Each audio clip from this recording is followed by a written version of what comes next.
Channel 2 News continues with Chief Meteorologist Mike Alger's Pinpoint 2 forecast, broadcast certified by the American Meteorological Society.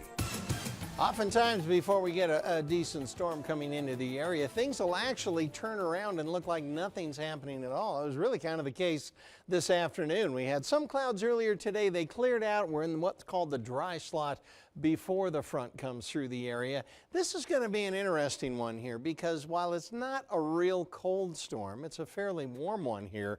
It could put down just the type of snowpack, especially in the upper levels of the mountains, that they really need. A good, wet, heavy snow that not only the ski areas would like, but it's also real good for a water situation because it creates a nice base that sort of seals everything off. And even if we get a little melt on it, it tends to keep it in the snow itself. We're down to 39 degrees outside now, 82% humidity. Dew points are still up in the 30s. We still have moisture left over from the rains we had on the weekend. Barometer isn't doing a whole lot, and our winds down here are dead calm. This is not going to be a particularly windy storm, not like the one we had over the weekend where we started off so warm ahead of time. Today we only got up to 57, still warmer than average, but not up near the records in the 60s and 70s like we had at late last week. 37 was our low last night. We'll get a little colder than that tonight.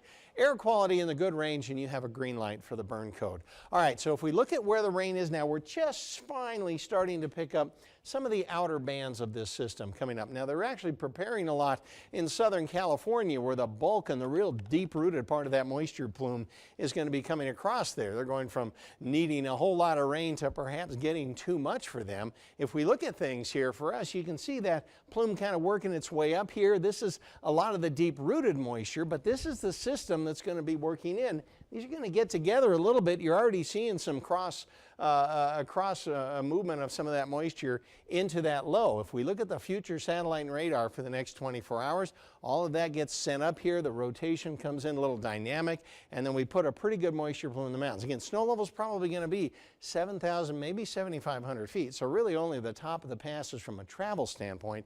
As we go tomorrow night into Wednesday, we continue to see a lot thrown up in the mountains. We don't get a lot down here, although we still have a good chance of seeing some precipitation. But our heaviest rainfall probably is going to be tomorrow late and tomorrow night. Temperature-wise, not a huge change actually. 40s and 50s in the mountains and the valleys of the southern part of the state. 50s over here in the west up the north.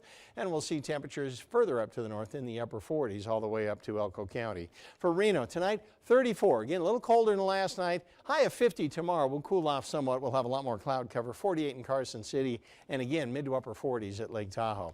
Neighborhood temperatures at this point, most everybody getting down close to, if not below, the freezing mark. Highs tomorrow, though, like I say, will back off a little bit, closer to average, upper 40s to near 50. All right, Lake Tahoe tomorrow, rain and snow. We got a winter storm warning kicks in at 10 o'clock tomorrow. Snow level is going to be above 7,000 feet, so that's where it is in effect. Could get significant rain at Lake Tahoe itself, southeast winds to 10.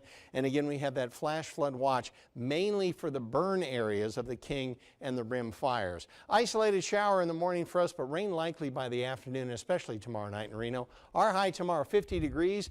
Good chance of rain, although probably not that heavy on Wednesday here. The mountains will continue, I think, to receive a fair amount, and it could dribble over into Thursday. It does clear up, even though temperatures don't change too much. We'll have some clouds with a dirty ridge here into the weekend. Adding everything up in between now and perhaps Thursday afternoon, Friday, mountain tops could get 3-4 feet of snow out of this, which is just what they need. And good, heavy, wet snow, too. Gosh, we need it. We do. Thank you, Mike.